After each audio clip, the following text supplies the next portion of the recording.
So you've just seen the video about the CUF functions, and I do want to remind you that there is some areas of that video itself that don't actually apply in Ohio, like one-on-one trucking.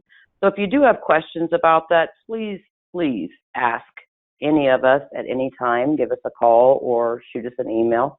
We'll be glad to answer that for you. So we're going to go on with the roles and responsibilities. Obviously, in CUF, the role and responsibility of the prime contractor is the ultimate responsibility. That's who you hold a contract with and we hold a contract with. Also, the responsibility lies with the LPA project engineers. The LPA EEO, DBE, and prevailing wage coordinator, which you all should have one designated, is a very important factor in the CUF monitoring, CUF documenting, goal attainment, and other duties. The LPA project field inspector is of the utmost importance. They're the ones on the job. They're the ones out there on the site. They're watching the work. They're seeing who's doing the work. They're seeing the names on the vehicles. They're seeing the names on the gear that they're wearing. And they can obviously see if there's a violation going on or if it is actually a successful DBE doing the work they're supposed to. The ODOT district construction engineer is also a part of the roles and responsibilities. The ODOT LPA manager and field construction monitor, who is for oversight on all LPA projects. They have a vital role as well. And the ODOT district contract compliance officer, as well as the Office of Civil Rights Compliance overall in central office.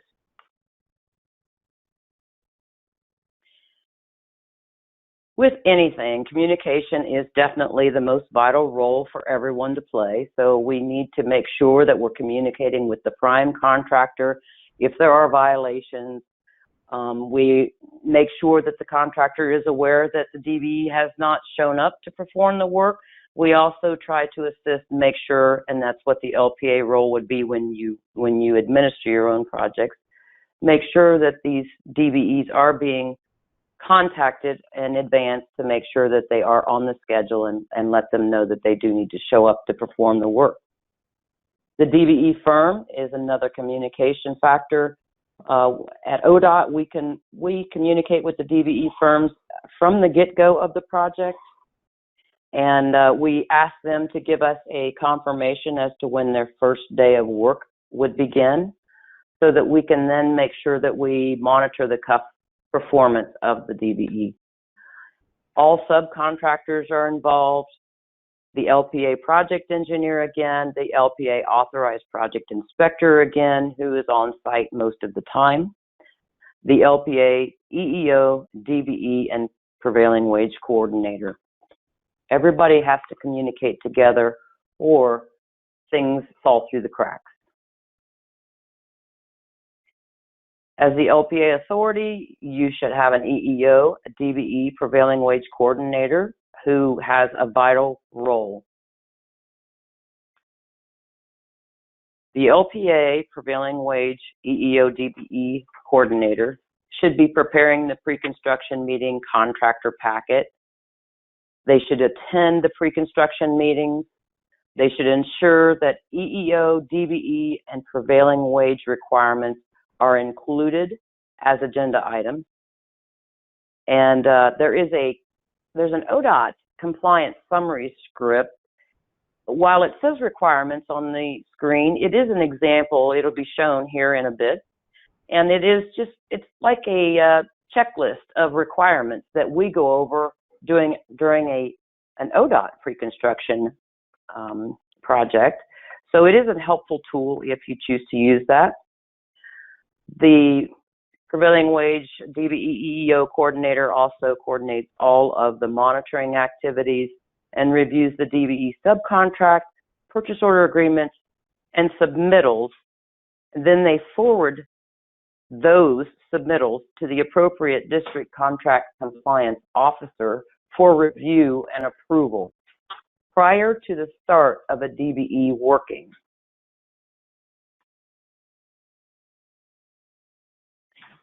The LPA EEO DBE Prevailing Wage Coordinator has a number of different roles, as you can tell. They also review certified payrolls for compliance and accuracy. And in this world that we're talking about DBE and CUF, they're trying to ensure that these employees that are working for the DBE are actually showing up on the certified payroll, that they are being paid appropriately, that there are no people left off of the payroll, such as a borrowed employee that might have been working for the DBE, which would be observed by the field inspector and noted.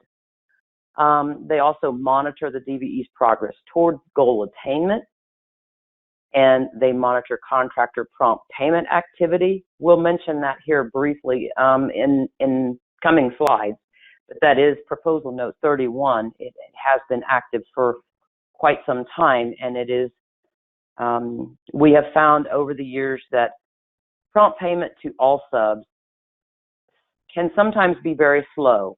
We have a contract with the prime, and obviously we don't have great mechanisms for ensuring prompt payment to any subcontractor, including DBEs, but it is a requirement by Federal Highway and US DOT. So we'll go over that briefly in a minute. Submit the ODOT required monthly and quarterly reports. That is part of their role as well. Those reports will be shown as examples here in a minute. Maintain construction project documents on file as required. And I just want to mention here over the years, as I've done this, there have been many LPAs that think they have to send all of this documentation to the district compliance officer. Certified payrolls, your CUF reports, all of the inspection reports, those types of things are maintained with the local agency in a specific project file for the construction job at hand. They are not submitted to the district compliance officer. They are reviewed by the district LPA construction monitor as part of a normal review process. And there are occasions when we do LPA reviews from a district compliance officer standpoint that at this point has not been, has been put on hold for the time being just because of all the other activities going on and trying to get everything implemented. But that may again, you may again see a compliance officer with you.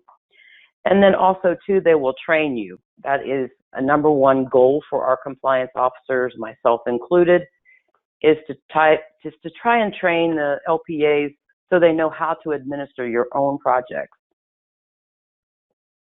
The only required documents that you should send to your district compliance officer is the monthly report and the quarterly report, which we will see here shortly. As I described earlier, the LPA pre-construction meeting, this is a compliance summary that was drafted up by one of our compliance officers. They did a very good job. It's a checklist for the LPA EEO Prevailing Wage DBE Coordinator. You can utilize this tool if you choose to, or utilize something very similar to that. It just gives you all the things that are required to be covered at the pre-construction meeting.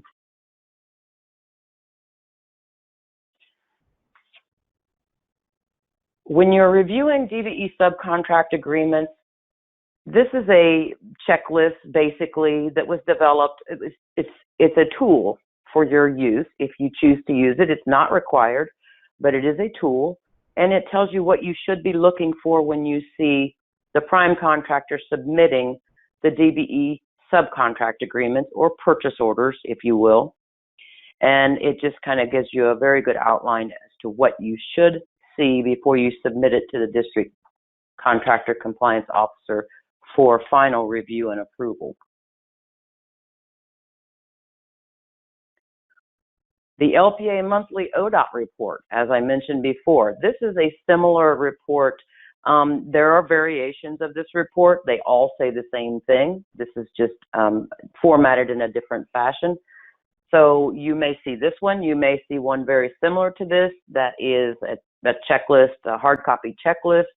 You can send those via email to the district compliance officer that is representing your area. And you'll see those areas and compliance officer contact information at the end, again, as I mentioned.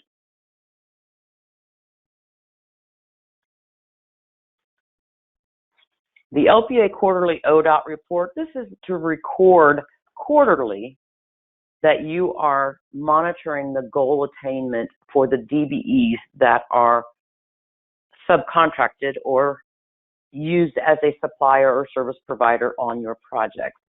And it is a quarterly report sent to the ODOT District Contractor Compliance Officer as a mechanism for us to be able to make sure that you are monitoring the goal and that the goal is being at least progressively attained. Most compliance officers realize that if you have a lighting contractor as a DBE, that would probably come toward the end of the project, most likely. So they would not necessarily question if there was a $0 paid on a quarterly report, but they're definitely going to be looking to see that DBE lighting company was paid more toward the end of the project.